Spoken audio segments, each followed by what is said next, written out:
அனைவருக்கும் வணக்கம். இப்போ நம்ம சூப்பரான ஹெல்த்தியான கருவேப்பிலை பொடி எப்படி செய்கிறதுனாங்க பார்க்க போகிறோம். இதுக்கு 50 கிராம்ஸ் கிட்ட துவரம்பருப்பு எடுத்திருக்கேன்.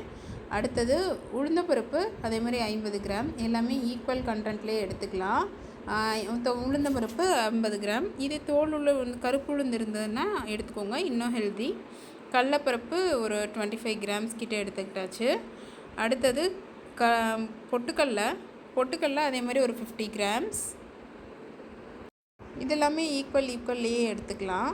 அடுத்து வரமிளகாய் காரத்துக்கேற்ப எடுத்துக்கோங்க. நான் ஒரு 4-5 மிளகாய் மட்டும் எடுத்துக்கிட்டேன். அடுத்து ஜீரகம் ஒரு 50 கிராம்ஸ் கிட்ட எடுத்துக்கிட்டாச்சு.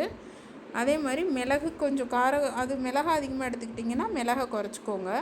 இப்போ எல்லாத்தையும் தனித்தனியாக வெறுமனை வர சட்டியில் போட்டு வறுத்து எடுத்துக்கணும்.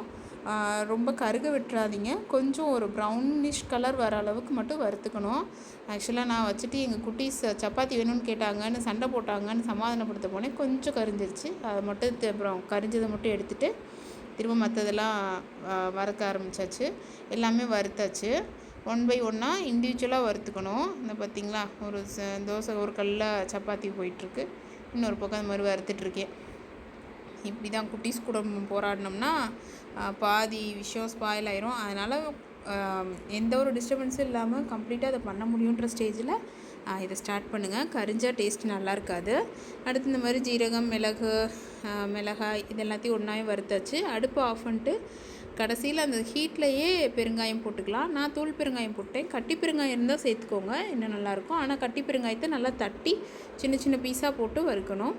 நான் கருவேப்பிலையை வெயிலில் வச்சு காய வச்சு எடுத்திருக்கேன். நீங்கள் பச்சை கருவேப்பிலையை அப்போவே செய்யணுங்கும்போது அப்படியே வெறும் சட்டியில் போட்டு நல்லா வறுத்திங்கன்னா கூட இந்த மாதிரி நல்லா முருகி வந்துடும்.